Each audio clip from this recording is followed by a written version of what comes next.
So our employees generally like to have good relationships with our customers. They want that. But when there's a conflict, now there's a problem. Being the best you could be is not as important as being accepted. And certainly safety. And the guy pounding on the counter, yelling and getting angrier and angrier, certainly triggers some safety alarms, I'm sure, with some of those employees. So from a basic functional level, being the best you could be and not taking it personally and going above and beyond and just absorb that and listen and following that customer service model that that people learn in training, whatever it is not as important as these other issues. So it takes some practice and takes some challenge for people to get beyond that. What's cool is that we're capable of doing it, but it's difficult. And so when I try to uncover, well, how do people get beyond that? There's a lot of ways, but basically the simplest approach is a very simple coaching model. And so I want to share this with you, how this might look. And you probably do this already. For those of you, a couple in the room, training experience, this is cold. So if you're not a trainer, cold doesn't mean anything, but it's a very simple coaching model. But essentially it says we all have experiences. And one of the biggest problems we have as leaders is we have an employee who has an experience with something, and it doesn't go well. And the very next time, they repeat the same actions. They do it the same way again. And that seems kind of dumb, but that's the patterns that we get into. So somehow we have to get people to unlock that experience by reflecting on how well it went. So you're dealing with the yelling customers, slamming the counter, etc. There's a lot of those things that were completely on the customer. But what did you do? What were your behaviors? What did you control? And that could be a discussion. A lot of you probably had these discussions. What went well? What would you change? And so all we're trying to get people to do is come up with a new concept. You're dealing with an angry, irate person. Next time, what would you do the same way? What would you do differently? And then giving people the room to experiment. And what's interesting, and I think this is probably the kind of next step I'm going, is what are the conditions that need to be present for employees to experiment? And one of the challenges we find out is that if there's too much pressure on them, they have to be perfect, they have to succeed, they're less likely to experiment because there's the worry of failure. Or what if I try the new approach and the next person who's yelling at me and that doesn't go well either, and now I'm in trouble. So it's an interesting set of pressures that our employees face when it comes to dealing with difficult customers or upset customers, or even some of their basic needs. They're tired, they're hungry, they're having a bad day, whatever it is. Those things become more important than serving your customer at the highest level. So this part, it truly does come down to you as leaders to help your employees understand a new concept and be able to move forward. But it's difficult because we're really good as human beings at getting stuck in these patterns. So I want to use that as a good stopping point, wrap it up, and then if there's questions that you have, I'd love to be able to share some more with you. But the three biggest ones I've seen so far is the double agent theory. So our employee, if they're stuck in the middle, there's going to be problems. It's not always going to work out well. We have to figure out a way to get alignment so that they're not double agents. They're shortchanged by natural shortcuts, and so the challenge there is that they're going to leap to conclusions that are often the wrong ones. So we have to find ways to help them truly understand what their customers want. And then finally, emotional roadblocks. It's more important for us as humans to be emotionally safe than it is to be really good at customer service. So we have to find ways for them to feel good about dealing with the difficult or the angry or the upset person, where they're emotionally okay as well. So I really appreciate you being out here today, and we do have a few minutes left before we say, all right, we'll call it a day. So what questions do you have about the research, about the application, or even about how you might take this back to the workplace? On that last slide that you showed, yeah. The experimentation. This one? Yes. Yeah. I think we should probably use that on our families first, see if it works, and then try it. Experiment on your family. I like it. Yeah. No, it works. They're all individuals, and they are our customers. Absolutely. Because we have our different hats that we have to Sure. put on. That's a great application for it.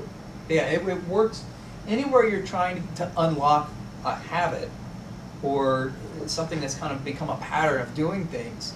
It's a very simple model to unlock that. So of course it works at home. Yeah, absolutely. That's good. You're thinking of something, aren't you? You're thinking of a yes. plan. There's going to be some rooms that are getting cleaned from now on. I want you to reflect on what happens when you. All right, good. Oh, I like that. Yeah. Good. One of the difficult things I find in my job is that no one ever really calls to say hi.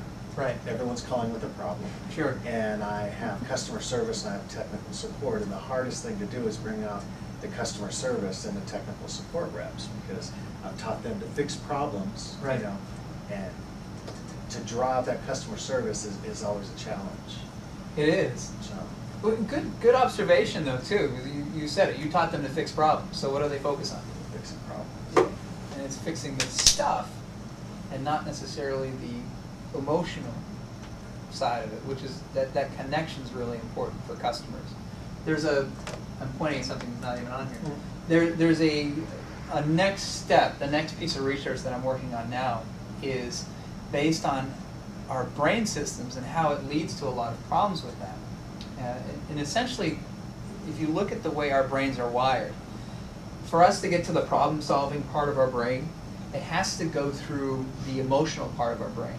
So our emotions are kind of like the gatekeeper to reason. What's interesting about that is if your tech support person is dealing with someone who's got a problem, your tech support person, it doesn't have the emotions surrounding that problem. So they're focused on the problem. The person who's calling is probably frustrated, angry, upset, whatever it is. They are leading with their emotions. And so it's really tough for them to engage with your tech support person at that level because they're operating in a different space. So yeah, it is really challenging.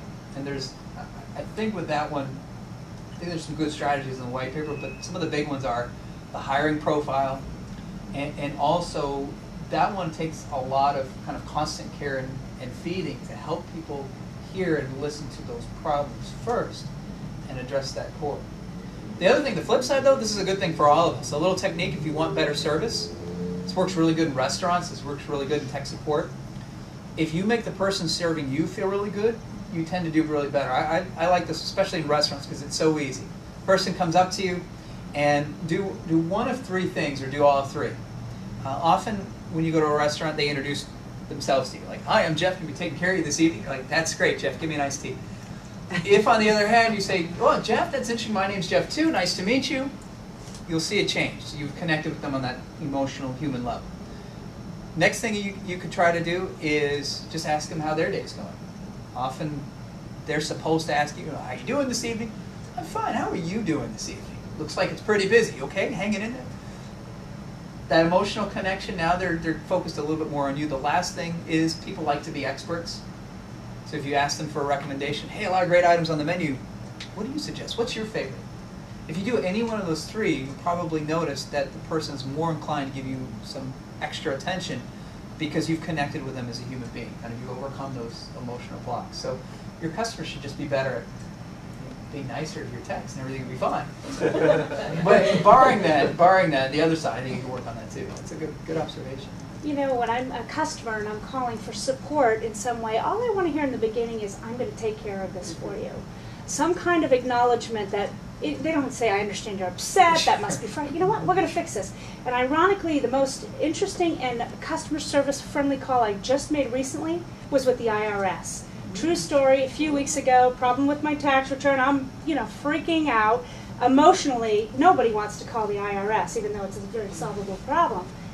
That agent, who didn't give me her name, they give a agent number.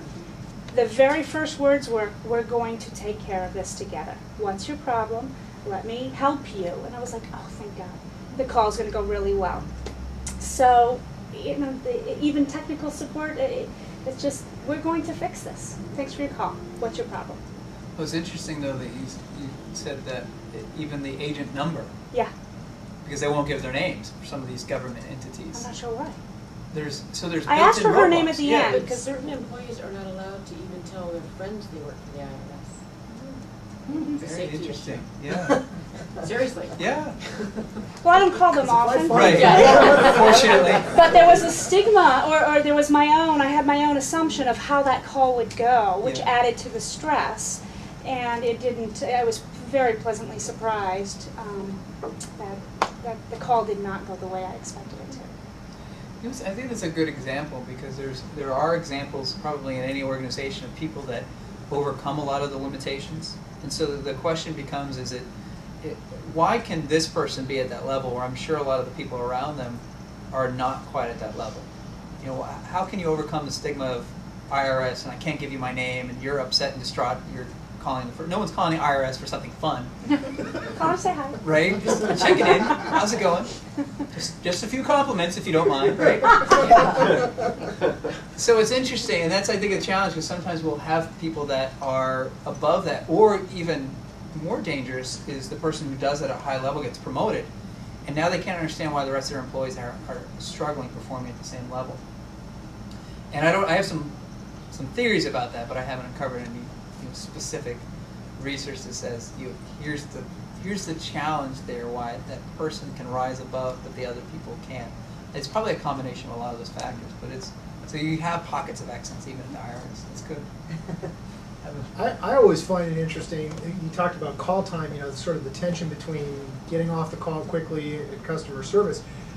It boggles my mind what company I would call for help where my problem is going to cost less than $8 or whatever this person's half-hour salary is. I don't understand companies that put so much stress on the call time issue. I had a problem recently with a Fidelity account, and I called, and the guy was on the phone with me for an hour. Best customer service I've ever had in my life, and I was really at the point where I almost was going to take all my money out of Fidelity, and that's a lot more than this guy's annual salary, and so they totally saved themselves there by spending an extra $8. I don't get why companies put so much stress on that. Why is it a key measure? It doesn't sound economic, like they're thinking through the economics very well. But I think that's. I will tell you in general. Maybe some of our call center people can tell us what you see. In general, that's the easiest thing to see on the profit and loss statements. It's the easiest way to measure it. Yeah. Actually, what we're worried about is I'm not worried about how long it takes to fix, because number one, it's leased equipment, it's our equipment that we're working with. They're paying a fee. What I'm more concerned with is my average wait and my abandon rate, and then my wrap-up time. I'm hoping The waiting gets, right. the irritation wait, increases until they get on the phone with that poor person that gets that call. I won't suffer quality for quantity. Right. That's just, if you're paying for something, I don't want you to think this is just going to be rushed right through. So that's not actually a key factor that we go off of. What is your wrap-up time? We give them 5 minutes wrap-up time, and that's because we're using, a CRM, and we're, So we're documenting everything, and it depends if they're assigning service, and we'll also have them set UPS, or if it's a technician, there's a work order to fill out. And we kind of tell them, we don't want them to necessarily use the whole wrap-up time. We prefer them to finish their work while they're on the call, talking and conducting their whole business. So, and it works pretty well. Yeah. But I don't, and I go over maybe 3 months, and if there is somebody with say a higher talk time at the same level as other people, that's a bit of a coaching thing, but it's not something that I'll hold against them. You bring up a good point that Jeff covered, and that's multitasking and that skill to be able to think, talk, type simultaneously versus using the wrap-up time. I mean, maybe you'll reconsider, but I do it all the time. So you pop up your customer file, you think, you talk, you type, and I wonder if that's compromising the quality of work I'm providing at any step of the process. I hadn't thought of it that way, and that exercise with the colors, Jeff, is great because it puts it into perspective for everybody. There's a debate now about how much that work style, which is becoming more and more prevalent, is hurting or harming us. And I don't know. I like to see the research to see what that is, but I can tell you that if you're not really giving something 100% focus on one thing, what's happening is this phenomenon called split tasking. So you're really rapidly moving your attention between several things, and so you're probably, for a lot of different tasks, that's okay, that's acceptable. But the tasks that are really important, it's not okay. And so the example, and I didn't bring it with me today, but when I do a customer service training, I love giving this one. We'll do an exercise where we'll say, okay, it's a very, very easy listening skills exercise. Everybody's like, I can listen, I've got ears, we're good. What I do is I play 2 phone calls. simultaneously. So 2 recordings. So people start confident and then they